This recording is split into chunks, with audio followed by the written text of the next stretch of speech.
दर्शकों नमस्कार, मैं हूं आपके साथ मीनल और आप देख रहे हैं MNS न्यूज टीवी। आपका बहुत बहुत स्वागत है प्राइम टाइम में। और अब आगे बढ़ते हैं और डालते हैं नजर आज की मुख्य सुर्खियों पर। मुख्यमंत्री रेखा गुप्ता ने आयुष्मान आरोग्य मंदिर का किया उद्घाटन। देश भर में एक साथ हो रहे उद्घाटन कार्यक्रम। दिल्ली में मंत्री कपिल मिश्रा ने कहा, आरोग्य मंदिर वास्तव में स्वास्थ्य का मंदिर है। 3 महीनों में 1139 केंद्र खोलने का लक्ष्य। न्यायमूर्ति वर्मा नगद जांच मामले पर कपिल सिब्बल का बड़ा बयान। जज को सुने बिना लिया गया फैसला, ये चौंकाने वाला है। और अब इसी के साथ आगे बढ़ते हैं और डालते हैं नजर आज की खबरों पर विस्तार के साथ। दिल्ली की मुख्यमंत्री रेखा गुप्ता ने आज एक विशेष पहल के तहत हजारीकोट परिसर में आयुष्मान आरोग्य मंदिर का उद्घाटन किया। इस अवसर पर उन्होंने कहा, मुझे हमारे प्रधानमंत्री नरेंद्र मोदी जी की दूरदर्शिता के तहत शुरू की गई इस विशेष पहल के अंतर्गत यहाँ एक आरोग्य मंदिर का उद्घाटन करने का अवसर मिला है। मुख्यमंत्री ने बताया कि दिल्ली भर में आज एक 733 आयुष्मान आरोग्य मंदिर और 17 जन औषधि केंद्रों का उद्घाटन किया जा रहा है। मैं चाहती हूँ कि स्क्रीन पर देश भर के विभिन्न स्थानों से लाइव विजुअल्स दिखते रहे, जहाँ हमारे मंत्री, सांसद और विधायक इन केंद्रों का उद्घाटन कर रहे हैं। आपने शर्मा जी की उस बात का जवाब दे दिया कि मैंने इस स्थान को ही क्यों चुना आज के मेरे उद्घाटन वाली जगह के लिए, कि जहां मुझे आरोग्य मंदिर का उद्घाटन करना था। मैं आज दिल्ली में हो रहे आरोग्य मंदिर 33 जगह पे नए योजना के तहत जो हमारे देश के प्रधानमंत्री आदरणीय नरेंद्र मोदी जी की एक विशेष कल्पना के जन औषधि केंद्र और आरोग्य मंदिर, दिल्ली में 33 जगह पे आरोग्य मंदिर और 17 जगह पे जन औषधि केंद्र आज एक ही समय में खोले जा रहे हैं। और मैं चाहूंगी कि स्क्रीन वही चलती रहे जो अलग अलग स्थानों पे आरोग्य मंदिरों का उद्घाटन हमारे सभी मंत्रीगण, सांसदगण, विधायकगण अलग अलग जगहों पे कर रहे हैं। एक बार जोरदार तालियां, अभिनंदन पूरी स्वास्थ्य विभाग की टीम के लिए, जिन्होंने इतने छोटे से समय में इस प्रकार से सुंदर आरोग्य मंदिर, जिसमें विशेष रूप से बहुत सारी ऐसी फैसिलिटीज जनता को दी गई है जो अदरवाइज अवेलेबल नहीं थी।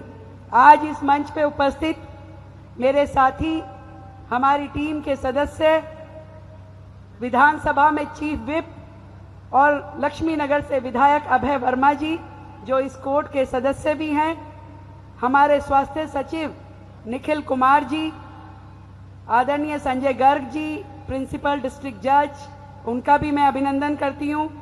DK शर्मा जी जो प्रेसिडेंट हैं बार काउंसिल के, उनका भी मैं अभिनंदन करती हूं। दानिश जी जो हमारे विशेष सचिव हैं स्वास्थ्य विभाग के, जिन्होंने बड़ी मेहनत के साथ इस पूरे काम को सिरे चढ़ाया, आपका भी मैं अभिनंदन करती हूं। अमोल श्रीवास्तव जी जो कि हमारे डिस्ट्रिक्ट मजिस्ट्रेट हैं, और इसके अलावा यहाँ पे उपस्थित हमारे सभी विशेष अतिथिगण, विकास गोयल जी, अरविंद गर्ग जी और सभी, रति मक्कड़ जी। साथियों, बार बार एक विषय दिल्ली में चल रहा था, मोहल्ला क्लिनिक, मोहल्ला क्लिनिक। और मोहल्ला क्लिनिक क्या था, उसकी हालत मुझसे बेहतर आप सभी बता सकते होंगे। और अब अगली खबर। दिल्ली में मंत्री कपिल मिश्रा ने कहा, आरोग्य मंदिर वास्तव में स्वास्थ्य का मंदिर है। 3 महीनों में 1139 केंद्र खोलने का लक्ष्य सामने। दिल्ली के मंत्री कपिल मिश्रा ने राजधानी में एक 733 आयुष्मान आरोग्य मंदिरों के उद्घाटन को ऐतिहासिक क्षण बताते हुए कहा कि यह पहल स्वास्थ्य क्षेत्र में एक बड़ा बदलाव लाएगी। उन्होंने कहा, आरोग्य मंदिर वास्तव में स्वास्थ्य का मंदिर है और इसका नाम बहुत सुंदर तरीके से चुना गया है। दिल्ली में इतिहास रचा जा रहा है। कपिल मिश्रा ने जानकारी दी कि दिल्ली सरकार का लक्ष्य है कि आने वाले 3 महीनों में राजधानी में 1139 आरोग्य मंदिर खोले जाए। उन्होंने बताया कि उनके करावल नगर विधानसभा क्षेत्र में 5 स्थानों की पहले ही पहचान कर ली गई है, जहां नया आरोग्य मंदिर खुलने जा रहे हैं। ये भी मंदिर ही है, आरोग्य मंदिर, इसका नाम बहुत ही सुंदर नाम रखा गया है। देखिए, आज दिल्ली में एक इतिहास रचा जा रहा है। दिल्ली में इस समय 33 जगहों पर इसी प्रकार के आरोग्य मंदिर एक साथ खोले जा रहे हैं और अगले 3 महीने के अंदर 3 महीने का टारगेट है 1139 आरोग्य मंदिर 3 महीने में दिल्ली में खोले जाएंगे। 1139। हमारी करावल नगर विधानसभा में 5 जगहों पर जगह की पहचान कर ली गई है और हमारा प्रयास ये है कि हम कम से कम हर वार्ड में 2, ये हम लोग अगले 3 महीने के अंदर हर वार्ड में कम से कम 2 आरोग्य मंदिर खोले। इस लक्ष्य को लेकर हम लोग काम करेंगे। कम से कम 1 की जगह की पहचान तो अभी से भी कर ली गई है। और ये आरोग्य मंदिर जो अभी मास्टर सत्यपाल जी कह रहे थे कि पिछली सरकारों में हमने 10 साल में क्या देखा, टीन का डब्बा रखा, डब्बे में एक डॉक्टर बैठाया, वो भी ना दवाई दे रहा ना टेस्ट कर रहा, और पर मरीज उसको पेमेंट मिल रहा है और वो नकली पर्चियां बना रहा है। और जांच के लिए वो कह रहे हैं कि प्राइवेट पे जाओ, और प्राइवेट वाले से भी वो नकली बिल बना रहा है प्राइवेट वाला। और एक मामला ऐसा सामने आया कि एक मोबाइल नंबर जो कि चलता भी नहीं, वो मोबाइल नंबर को मरीज के नाम दिखाए, वो अब्दुल्ला का भी वही नाम और मोहन का भी वही नाम और राम का भी वही नाम और श्याम का भी वही, सबका वही मोबाइल नंबर। 11,000 लोगों का एक ही मोबाइल नंबर, और उनका इलाज का भी पैसा ले लिया और टेस्ट का भी पैसा ले लिया। ऐसा भयानक घोटाला पिछले 10 साल में दिल्ली में स्वास्थ्य के नाम पे किया गया। दिल्ली के अस्पतालों की हालत आज ऐसी है कि अगर आपको पट्टी कराना हो तो पट्टी का दवाई का सामान नहीं है अस्पतालों में। ऐसी स्थिति दुर्गति करके रख दी गई। एक बेड पे 4 मरीज हम सब ने देखे हैं दिल्ली के सरकारी अस्पतालों में, और ऊपर से करोड़ों का विज्ञापन। अब उसको बदलने का समय आ गया है। जो प्रधानमंत्री मोदी जी के आह्वान पर दिल्ली की जनता ने जो जनादेश दिया, पहले दिन से दिल्ली की मुख्यमंत्री महोदया रेखा गुप्ता जी इस मिशन पे लग गई हैं कि दिल्ली के स्वास्थ्य के सेक्टर को, हेल्थ सेक्टर को, और हमारे स्वास्थ्य मंत्री पंकज सिंह जी पहले दिन से मिशन लेकर चल रहे हैं और उसकी ये शुरुआत है। अभी हम लोग, मैं आपको बताना चाहता हूँ, 24 नए हॉस्पिटल, जिनमें से 12 नए अस्पताल इसी साल दिल्ली में खुल जाएंगे। बड़े अस्पताल 12। पिछले 10 सालों में एक भी नहीं खुला दिल्ली में नया अस्पताल। हम इस 1 साल में 12 खोलेंगे। और करावल नगर विधानसभा में भी डीएम साहब से भी मेरी बात हुई है और एजुकेशन मिनिस्टर साहब से भी।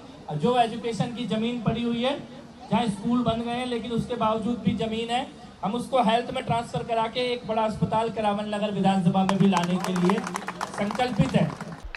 और अब अगली खबर, न्यायमूर्ति वर्मा नगद जांच मामले पर वरिष्ठ अधिवक्ता और राज्यसभा सांसद कपिल सिब्बल ने सरकार पर गंभीर आरोप लगाए हैं। सिब्बल ने कहा, आपने एक हाईकोर्ट के जज के खिलाफ बिना किसी जांच और प्रक्रिया के फैसला ले लिया, उस जज को तो सुना तक नहीं गया, ये बिल्कुल चौंकाने वाला है। उन्होंने आगे कहा कि दुर्भाग्य से इस मामले में राजनीतिक वर्ग को भी घसीटा गया है और ये सरकार एक जज को बचा रही है। अब तक हुए भी महाभियोग मामलों की तुलना में ये मामला पूरी तरह से अलग है। रिपोर्ट इन्होंने दायर कर दी, किसने किया, कितना था पैसा, एक नोट भी मिला नहीं मिला, इसके बारे में कुछ नहीं। और कहते ये हैं कि हम नहीं कहते कि आपका पैसा है, लेकिन अगर किसी ने वहां पैसा रखा तो आपकी अनुमति से रखा होगा। ये है, दिस इज द कंक्लूजन। अब ये तो मैं तो जज साहब की बड़ी आदत करता हूं, तीनों जजेस की हम बड़ी आदर करते हैं, लेकिन हम इससे सवाल पूछना चाहते हैं कि एक अपर डिवीजन क्लार्क को या deputy secretary government of India को अगर उसके खिलाफ कार्रवाई होती है तो उसके खिलाफ आर्टिकल्स ऑफ चार्ज होते हैं। आर्टिकल्स ऑफ चार्ज के बाद विटनेस आते हैं, विटनेस के बाद क्रॉस एग्जामिनेशन होता है, फिर नतीजे पे पहुंचते हैं। तो इसका मतलब एक हाईकोर्ट जज के खिलाफ आपने एक फैसला दे दिया बिना कोई कार्रवाई के, बिना कोई प्रोसीजर के, तो उसका जो स्टेटस रहा वो तो डिप्टी सेक्रेटरी से कम रहा ना, क्योंकि deputy secretary government of India को तो एक प्रोसीजर उनके खिलाफ चलाना पड़ता है। This is absolutely shocking. और जज साहब ने 30 तारीख के जो जवाब में ये लिखा कि मुझे सुना जाए, कोई फैसले से पहले मुझे सुना जाए। हमेशा पहले भी होता रहा कि जब भी ऐसे केस हुए तो जज को सुना जाता था, सुनवाई भी नहीं हुई।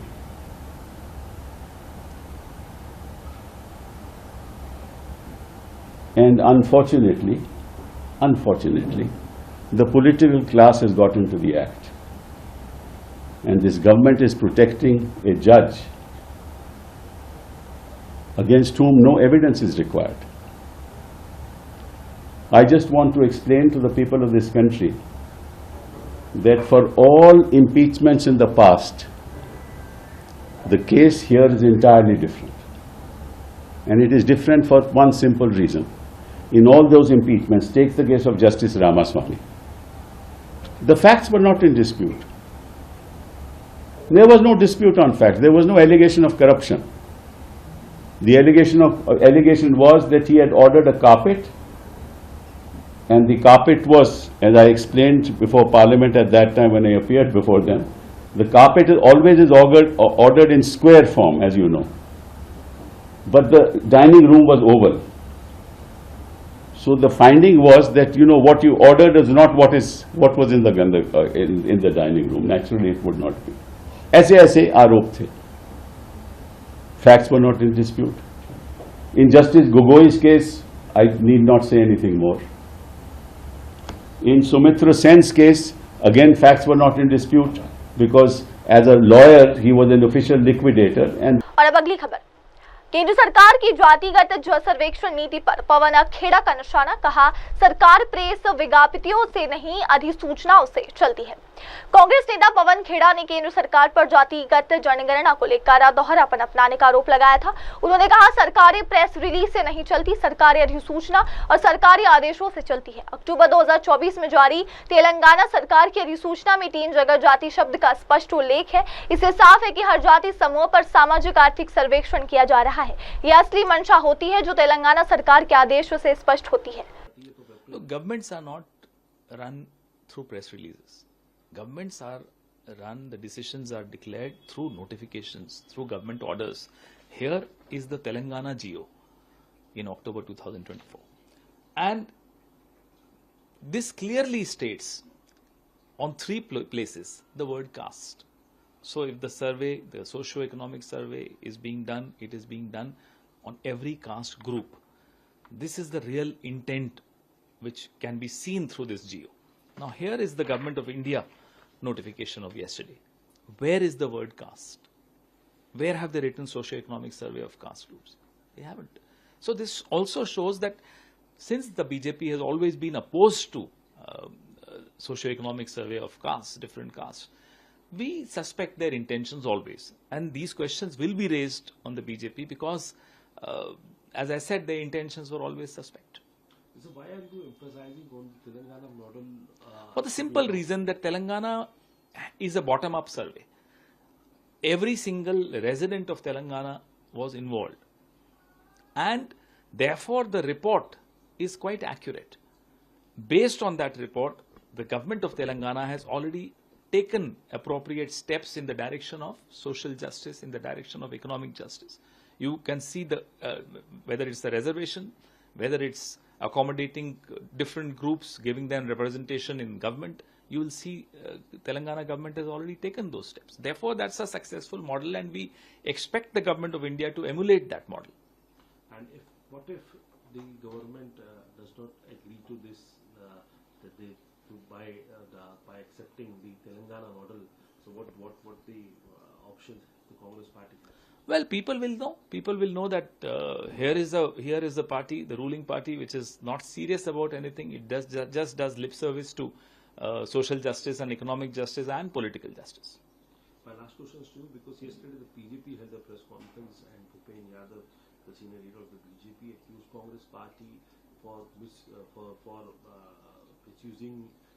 the taxpayers' money of 165 crore rupees on the survey did in the. I mean, they are not even they don't even have the courage to mention the word caste in their notification for the census, and they are pointing fingers at a party which has not just done it very successfully in Telangana, which is also following it up and is now ensuring that the Telangana model is followed even in Karnataka.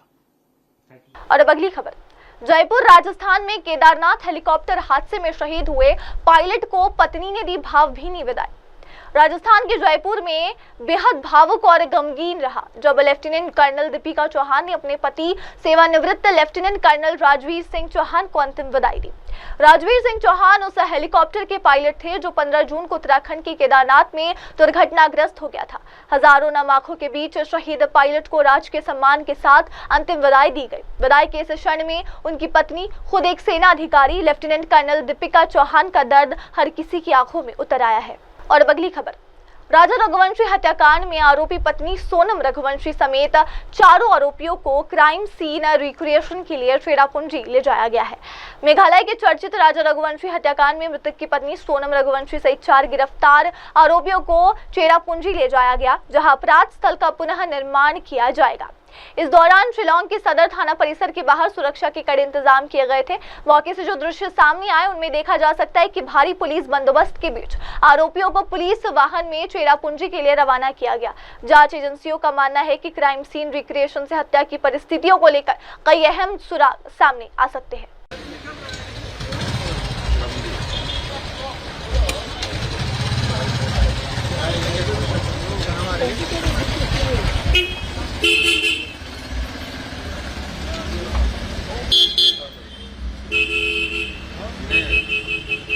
चेहरा पे focus करना था।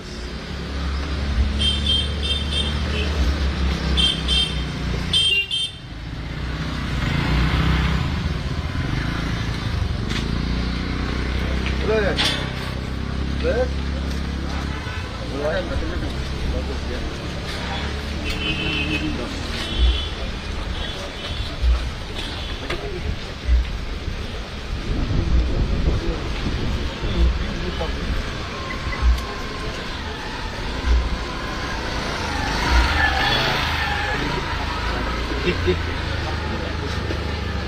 हाथ खराब नहीं हो गया और नहीं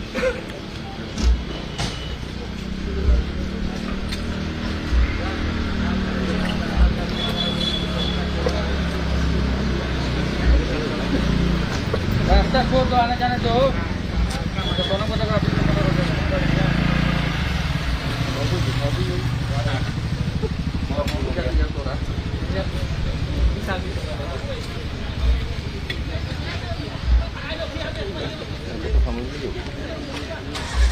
kamu itu nunggu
और अब अगली खबर, भाजपा पर बड़ा हमला। कांग्रेस प्रदेश अध्यक्ष जीतू पटवारी बोले, भाजपा ने बाबा साहेब अंबेडकर का अपमान करने की कसम खा ली है। मध्य प्रदेश कांग्रेस अध्यक्ष जीतू पटवारी ने भाजपा पर जोरदार हमला बोलते हुए कहा कि भाजपा नेताओं ने बार बार डॉक्टर भीमराव अंबेडकर का अपमान किया है। उन्होंने कहा, ऐसा लगता है जैसे भाजपा ने बाबा साहेब अंबेडकर का अपमान करने की शपथ ले रखी है। जीतू पटवारी ने यह भी आरोप लगाया कि यह सिलसिला उस वक्त से शुरू हुआ जब केंद्रीय गृह मंत्री अमित शाह ने बाबा साहेब अंबेडकर को लेकर विवादास्पद बयान दिया। उनके अनुसार इसके बाद से भाजपा नेताओं द्वारा अंबेडकर के खिलाफ आपत्तिजनक टिप्पणियों का एक सिलसिला शुरू हो गया है। आरएसएस की नर्सरी है मध्य प्रदेश।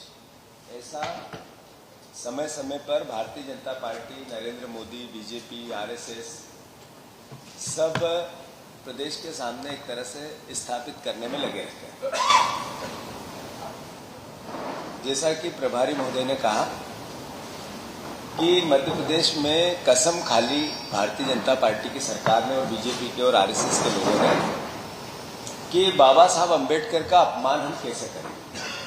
जब से अमित शाह जी ने देश की संसद में अंबेडकर अंबेडकर अंबेडकर अंबेडकर क्या करते हो, इतनी बार तो भगवान का नाम लेते तो स्वर्ग की प्राप्ति होती, निर्देश दिया, तब से बीजेपी के लोगों ने कसम खा ली कि हमें अंबेडकर जी का अपमान करना है।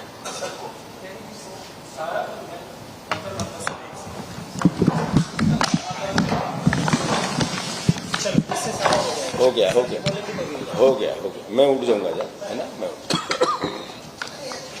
चलो अब थोड़ी मदद कर दो। तो मैं बता रहा था, जब से अमित शाह जी ने देश की संसद में शुरुआत की बाबा साहब अंबेडकर के अपमान की, तब से भारतीय जनता पार्टी के लोगों ने मध्य प्रदेश में एक तरह से इसको प्रयोग के रूप में ले लिया है। एक पोस्टर चल रहा है ग्वालियर चंबल संभाग में, जिसमें ये आम जनता को बताने की कोशिश की जा रही है कि संविधान के निर्माता, असली संस्थापक बाबा साहब अंबेडकर नहीं थे, वो बीएन राव साहब थे। ये क्या मैसेज है? ये देश के इतिहास को बदलने की कोशिश हो रही है। ये पीछे से जो नागपुर का एजेंडा है उसको लागू करने की कोशिश हो रही है। और फिर ऐसे में देशभक्त, संविधान के मानने वाले लोग, कांग्रेस पार्टी के कार्यकर्ता, हम वो विचार जो बाबा साहब अंबेडकर देश के संविधान से प्यार करते हैं, वो लोग चुप बैठेंगे क्या? मैंने जैसे कहा कि एक मामला सिर्फ ग्वालियर का नहीं है कि बाबा साहब अंबेडकर की प्रतिमा को न्याय के मंदिर में रोकने का, स्थापित होने से रोकने का प्रयास है। इससे पहले मध्य प्रदेश में कम से कम 2 दर्जन मामले बाबा साहब अंबेडकर की प्रतिमा को, उनके सम्मान को खंडित करने का प्रयास किया गया और सरकार मौन रही। सरकार ने कोई मुकदमे नहीं किए। और अब आगे बढ़ते हैं और डालते हैं नजर अगली खबर पर। शिवसेना नेता संजय राउत का पीएम मोदी पर तंज। G7 पहले बुलाया ही नहीं गया, फिर बुलाया, कनाडा के कैबिनेट ने अपमान किया। प्रधानमंत्री नरेंद्र मोदी के कनाडा में आयोजित G7 समिट में शामिल होने को लेकर शिवसेना नेता और राज्यसभा सांसद संजय राउत ने तीखा हमला बोला है। संजय राउत ने कहा, G7 की किसी को परवाह नहीं, पहले पीएम मोदी को न्योता नहीं मिला था, बाद में बुलाया गया, कनाडा कैबिनेट मंत्रियों ने उनका अपमान किया, फिर भी वो वहां चले गए, उन्हें नहीं जाना चाहिए था। संजय राउत ने आगे सवाल उठाते हुए कहा, क्या मोदी जी ने ट्रंप से पूछा कि उन्होंने भारत और पाकिस्तान के बीच संघर्ष विराम का श्रेय क्यों लिया? G7 में शामिल हुए, क्या आपको लगता है 20 सदी में अभी कुछ सुधार होगा, कुछ नया हमें देखने मिलेगा? कौन पूछता है G7 को आजकल? G7 में मोदी जी गए, उनको पहले नहीं बुलाया था। मोदी वेटिंग पे थे, बाद में उनको बुलाया गया, उनको भी बहुत विरोध हो गया उधर। कनाडा की कनाडा की कैबिनेट ने भारतीय प्रधानमंत्री को अपमानित किया और हमारे प्रधानमंत्री वहां चले गए। ये देश का अपमान है, मैं मानता हूं। प्रधानमंत्री नहीं जाना चाहिए। और जाकर क्या किया उधर? कौन सी भूमिका ली है? ईरान इजरायल का युद्ध चल रहा है, अब तक कुछ ने आपने सुना है? नहीं सुना ना।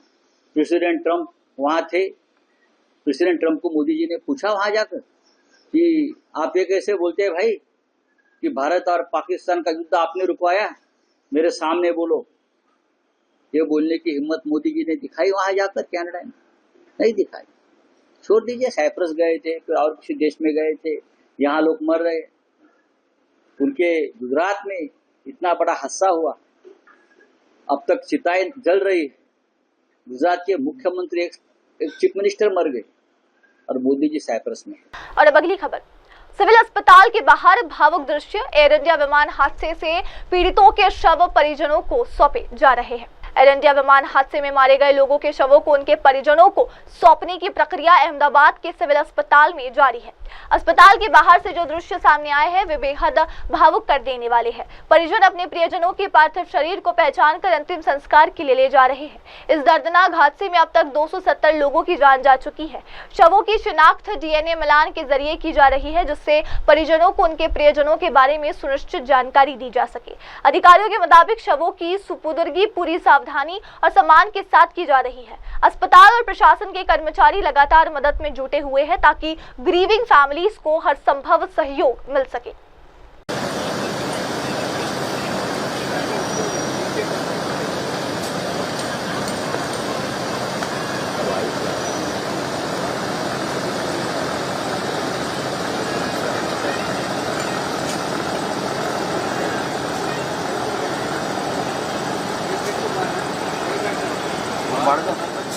भैया आगे लो नाम दे तो बने खबर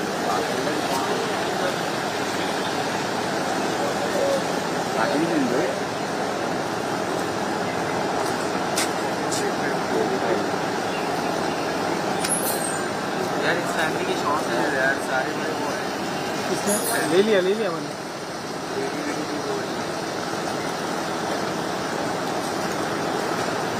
उधर भाई, उधर ही था।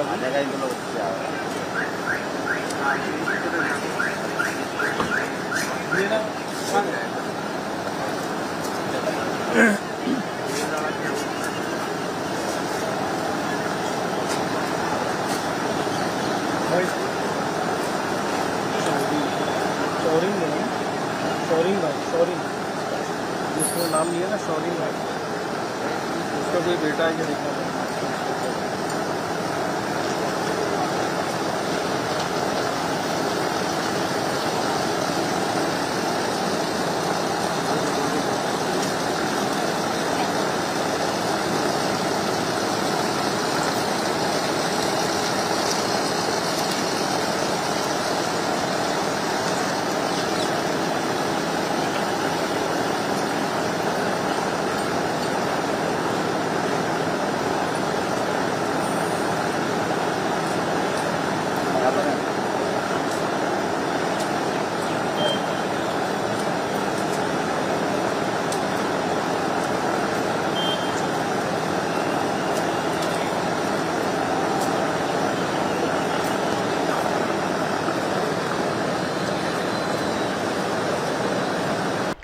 और अब अगली खबर, अब तक 135 लोगों की डीएनए से पहचान हुई। 101 शव परिजनों को सौंपे गए। सिविल अस्पताल अधीक्षक डॉक्टर राकेश जोशी की टिप्पणी।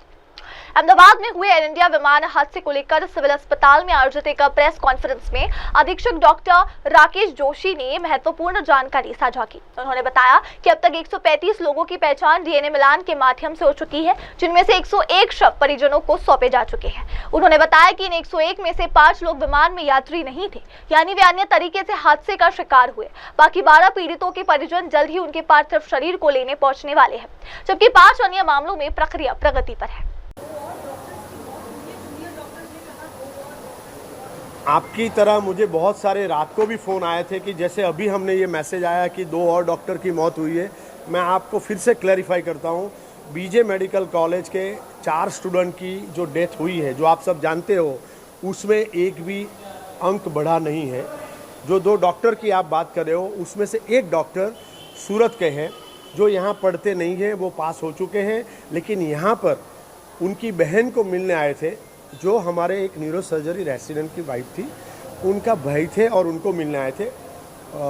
वो उनका नाम है। और दूसरे जो डॉक्टर हैं, they were I think in a flight, so वो हॉस्टल में नहीं हुआ है और वो भी हमारे स्टूडेंट नहीं है।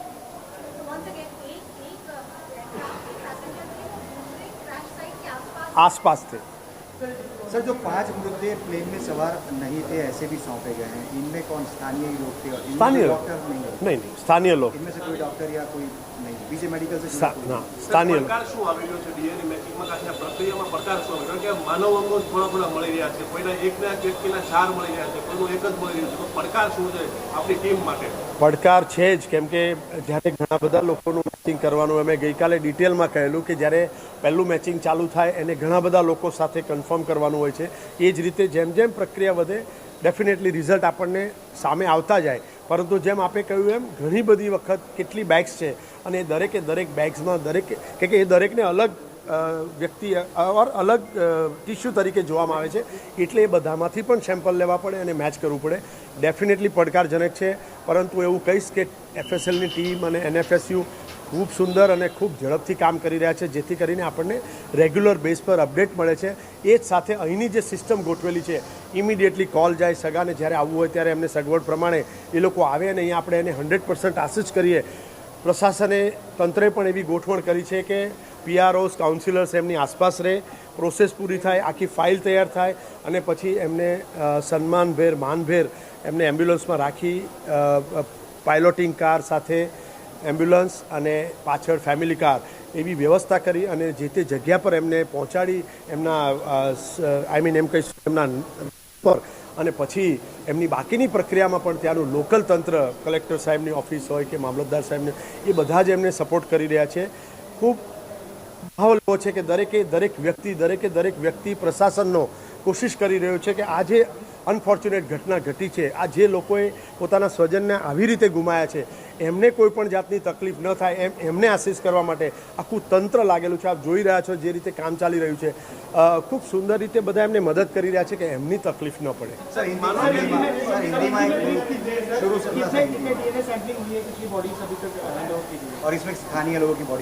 हमने जैसे मैंने अभी बताया 135 लोगों का DNA मैच हो गया है, जिसमें से 101 परिवार को उनके स्वजन का पार्थिव देह दिया गया है.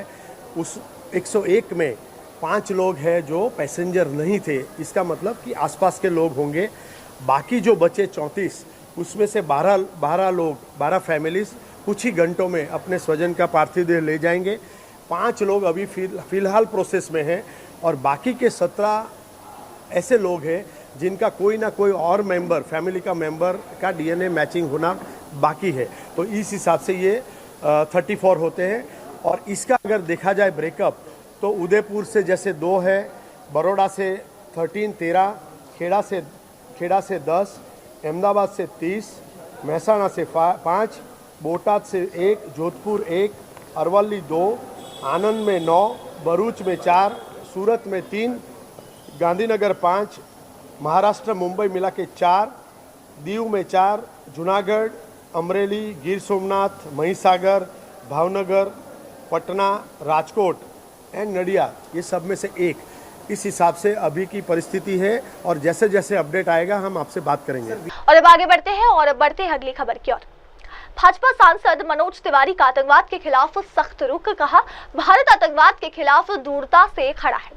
भाजपा सांसद मनोज तिवारी ने आतंकवाद के खिलाफ भारत के मजबूत संकल्प को दोहराते हुए कहा कि देश आतंकवाद के खिलाफ कड़ी कार्रवाई करता रहेगा. उन्होंने कहा, भारत आतंकवाद के खिलाफ पूरी दूरता से खड़ा है और ऑपरेशन सिंदूर जैसी कार्रवाइयां लगातार करता रहता है. दुनिया में जहां भी आतंकवादी घटनाएं होती है, भारत उसका विरोध करता है.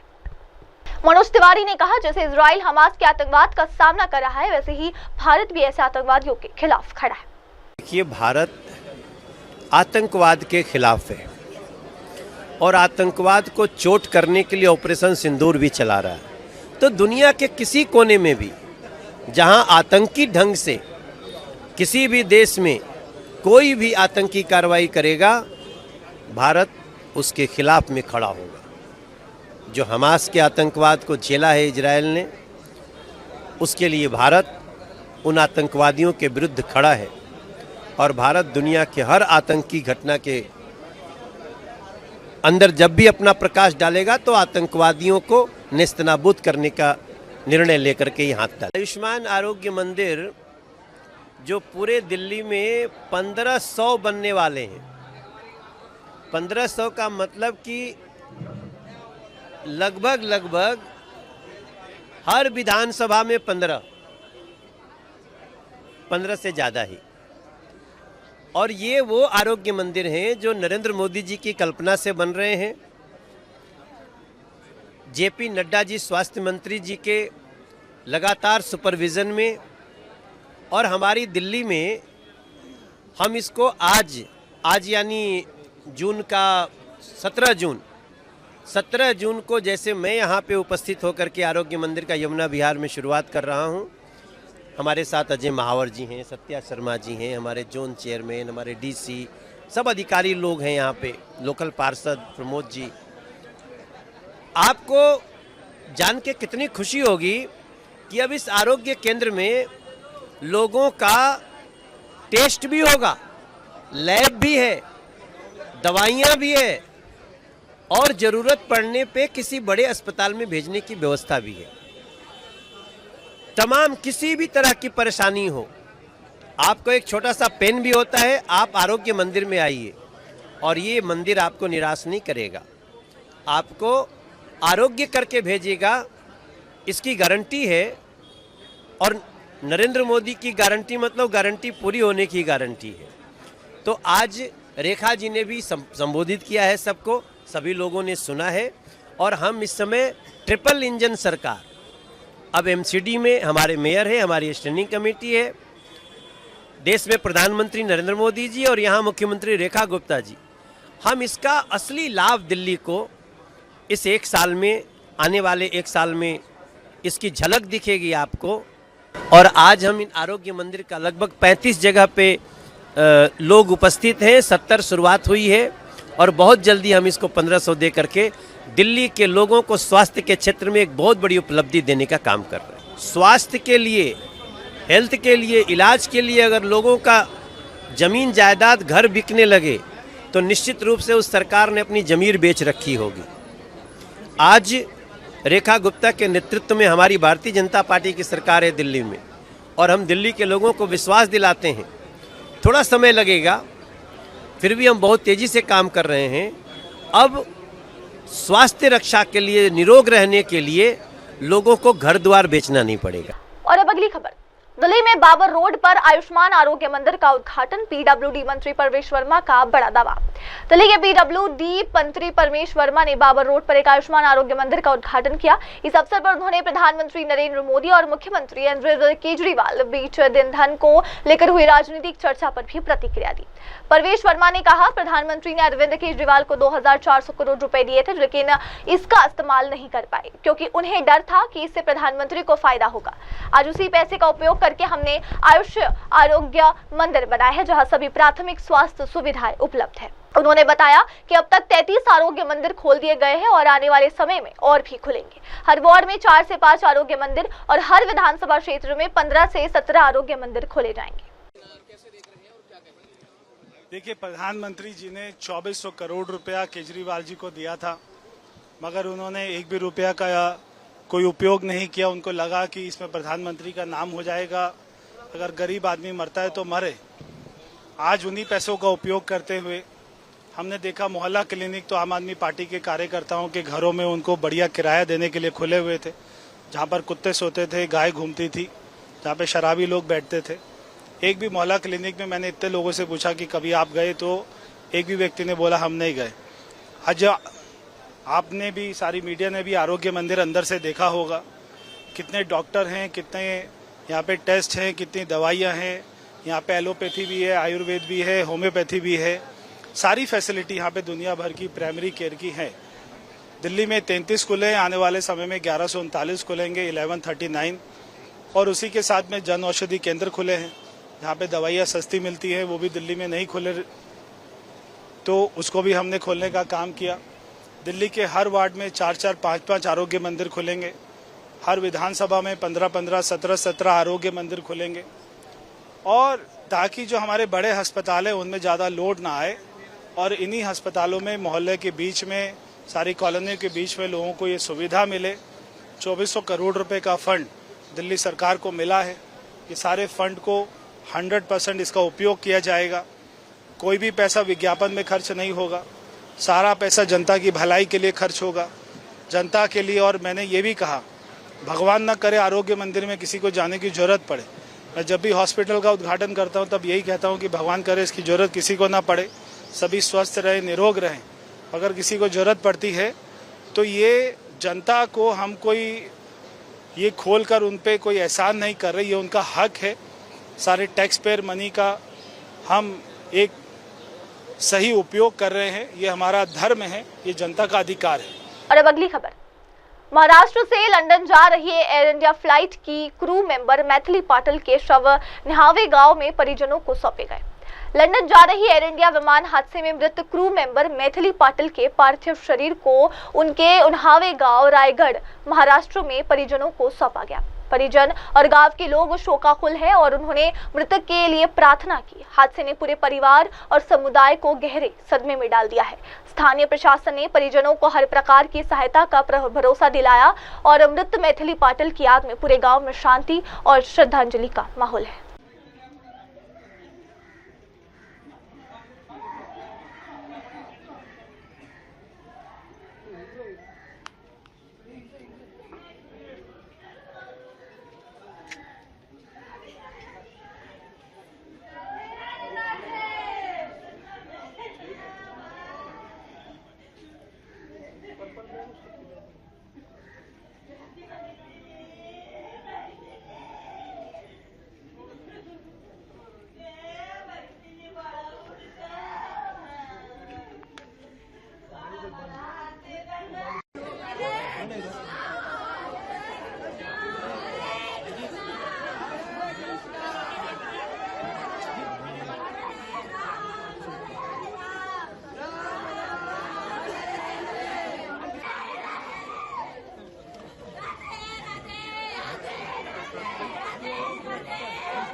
और अब बढ़ते अगली खबर की ओर।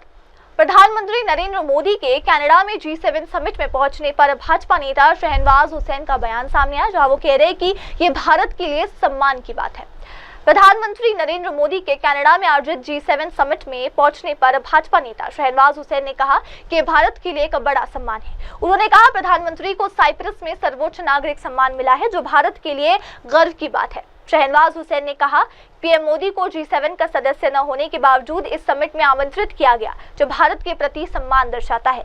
वे इस समिट में कई महत्वपूर्ण विषयों पर चर्चा करेंगे। ये ऑपरेशन सिंदूर के बाद उनका पहला समिट है, जहां अन्य नेता उनकी तारीफ करेंगे।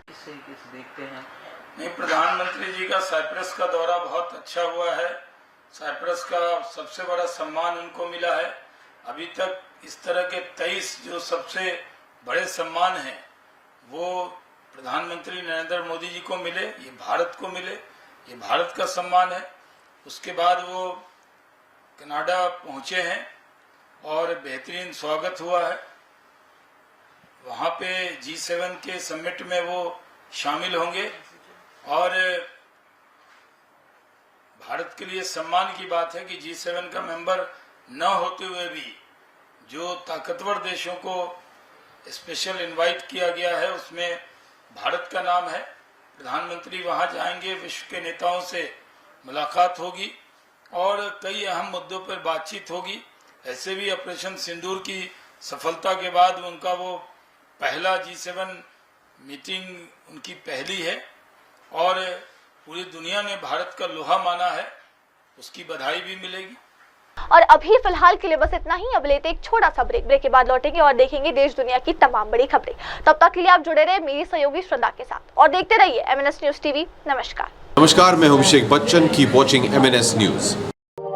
आप देख रहे हैं MNS न्यूज, सच